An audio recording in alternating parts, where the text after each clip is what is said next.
All right, so I tested a lot of TVs this year, flagship sets, budget sets, and everything in between. And my best pick for overall TV of 2025 is one that I think a lot of people are sleeping on. The best TV this year, it's not the most expensive, it's not the one with the flashiest specs, and it beat out a TV that costs twice as much, but I'll get to that a little bit later. But before we get into that, let's talk about how to avoid one of the biggest end of the year TV traps that a lot of people fall into. There are 2023 and 2024 TVs being advertised right now at huge discounts, 40% off, 50% off, and on paper, that's gonna sound amazing, but here is the problem. Some of those TVs were overpriced to begin with, and they may have been replaced by 2025 models that are genuinely better and cost less than the current sales prices. There's nothing inherently wrong with getting a TV that's a few years old just to kind of save some money. Just make sure that the newer one isn't a better deal. And then last note before we dive in, everything that I mentioned here is based off of current sales prices, like as of right now of this filming, and things move really fast. I put all the links to the latest deals in the description down below for you. And also keep in mind that I see a ton of TVs with my job, but I don't see every single TV. So if there's a TV that you love that's not here on this list, don't take it personal. I haven't had enough time to spend with your favorite TV. But here's to 2026, where I can hopefully get my hands on more TVs. Okay, so best TVs of 2025, let's get going. All right, so the first category is the best TV under $500. And my pick is my most pleasant surprise of the year, the TCL QM6K. Now this TV is a QD mini LED, so 5 years ago, that combination of technologies didn't exist at price points for consumers. Now it's the budget option, which is pretty insane. And what actually surprised me the most about this TV, it wasn't anything on the spec sheet, because on paper, it's not the brightest, it doesn't have the most high-end build quality, and it certainly doesn't have the best sound. But this budget set does something better than just about every other TV on this list. It renders skin tones beautifully, which is far less common than you would think. Out of the box, the image looks very well balanced. It has 144 Hz, 2 HDMI 2.1 ports, has very solid HDR, and it has enough brightness for a normal room. Viewing angles will drop off pretty quickly though, so if you've got wide seating arrangements where people are on the edges, they're definitely gonna notice this. But for people that sit in front of their TV, which is most people, you're not really gonna care. Under $500, this is what's actually possible now, and I've been singing the TCL QM6K's praises all year. This TV earned its win probably more than any other TV on this list. And keep all this in mind as we move through this video, because something weird is happening to TV prices this year. The bottom is catching up to the middle faster than I've ever seen. Okay, so moving on to the best TV under $1,000. This one is actually a tie. You have the Hisense U8QG and the TCL QM7K. Now they're tied because I think that they're both equally as good. They just have very different philosophies from one another. Hisense wants to win by completely overwhelming you with brightness. 5,000 nits claimed, over 3,500 and a 10% window in real world testing. When this TV is on, it completely changes the room. It actually stopped my wife mid-conversation about a Disney cruise, which if you know anything about my wife, that is really saying something. She looked at the screen, looked right back at me and said, "That is absurdly bright." And she's right. It's also got 3 HDMI 2.1 ports, 165 Hz in a color that really hits you in the face. But as my wife correctly stated, the brightness is absolutely absurd. At full brightness, it was like the TV was yelling at you with light. Personally, too bright for my own taste, but I'm not out here trying to yuck somebody's yum. Some people need that insane brightness if you have a really, really bright room. It needs to overpower whatever ambient light that you have in the room. Personally, I ran the TV at 80% brightness most of the time and 60% for movies, and that to me felt a little bit more balanced. So a little pro tip if you are gonna pick up this set. It is also a little thick, so if you care about a slim wall-mounted profile, check the depth before you commit. But if you're looking for the brightest mini LED that's under $1,000, there is no other option than the U8QG. Then you have the TCL QM7K, and it's kind of got the opposite energy.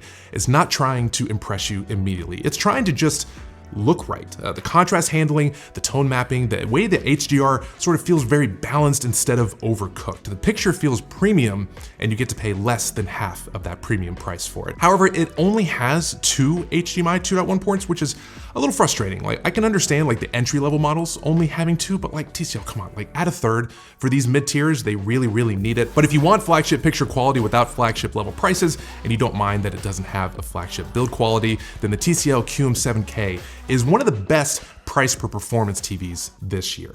So now we're getting more into the flagship, or at least the upper mid-tier level. The best TVs under $2,000. And the winner of this one should not be in this category. The winner is the LG G5. Now this is LG's 2025 top-end flagship OLED with their new tandem technology, significantly brighter than previous generations. You get the same perfect blacks, a beautiful glossy screen, outstanding gaming features with 4 HDMI 2.1 ports and 165 Hz. This is like a best TV of the year contender at full price. And as of right now, at the time of this recording, the 55-inch is under $2,000. And I took a screenshot of it because I didn't trust this to last and I wanted you to believe me. If you're watching this and the deal is still live, stop the video and go and buy it. Like, I'm serious. Now, earlier in 2025, there were some legitimate HDR issues with the G5. LG seems to have like pushed the firmware updates to fix these problems. When I went back to test it, at least like on my set, it looked to be fixed. So if you heard some complaints back in the spring, things seem to have changed. So don't worry about that. This is also the best looking TV design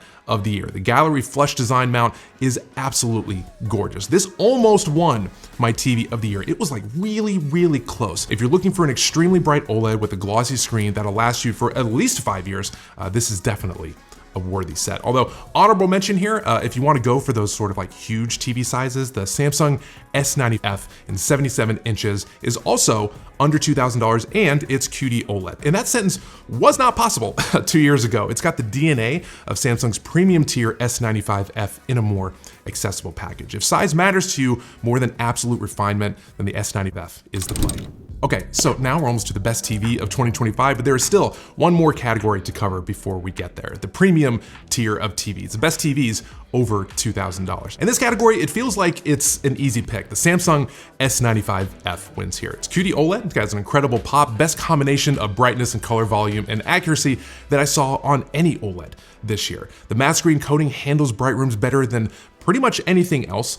Gaming is great, 165 Hz VRR, and cloud gaming works if your internet is really solid. Now, the objective things about this TV are really incredible and top of their class. Picture quality clearly is going to be phenomenal. And this is understandably gonna probably be a lot of reviewers like best TV of the year. For me, two things stopped it from taking that title. First, it's the fact that it's a QD OLED. A lot of people are gonna think that that's a positive. For me, there comes with some inherent downsides to it. With QD OLED, you're gonna have some screen issues when the light hits directly on the screen. It can reflect that purple hue. It doesn't have a circular polarizer, so that's gonna happen when direct light hits it. You won't see it in dark rooms. It's still gonna look perfectly black in there, so if that's where you're gonna be watching it, then this won't be an issue. But the S95F, many of the users buy it for its incredible, really amazing anti-reflective screen. So if you have any kind of direct light hitting your screen, you're definitely gonna see that purple hue. It bothers me, it may not bother you. The second reason is that the software absolutely drives me insane.